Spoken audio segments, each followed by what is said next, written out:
আসসালামু আলাইকুম বন্ধুরা, আজকের ভিডিওতে আমি আপনাদেরকে তৈরি করে দেখাবো হলো সিলেটের বিখ্যাত গ্লাস ভাপা পিঠা।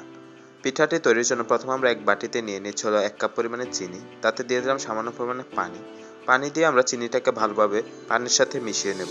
কিছুক্ষণ মেশানোর পর আমরা এতে দিয়ে দেবো একটা ডিম দেওয়ার পর আমরা চিনি এবং ডিমটাকে ভালোভাবে মিশিয়ে নেব যতক্ষণ পর্যন্ত না চিনিটা পুরোপুরি গলে যাচ্ছে।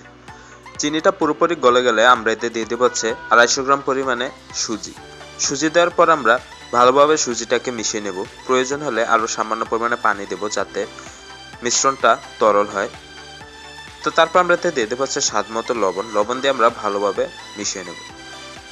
তারপর আমরা পিঠার মাঝখানে দেওয়ার জন্য পুর তৈরি করব। এর জন্য আমরা প্রথমে 1 কাপ পরিমাণে গুড় নিয়ে নিলাম, তাতে সামান্য পানি এবং স্বাদ মতো লবণ দিয়ে দিলাম।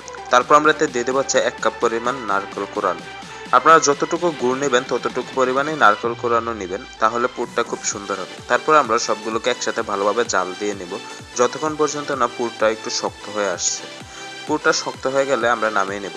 তারপর আমরা একটা স্টিলের গ্লাসে ভালোভাবে তেল লাগিয়ে নেব যাতে ভিতরে পিঠাটা আটকে না যায়।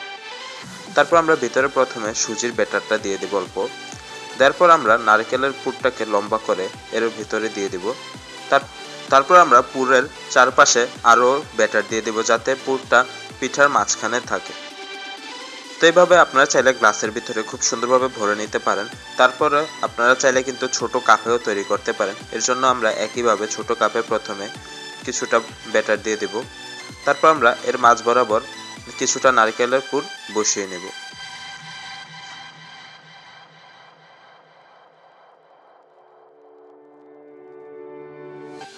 তারপর আমরা একটা বড় পাতিলে সামান্য পরিমাণে পানি গরম করে নেব।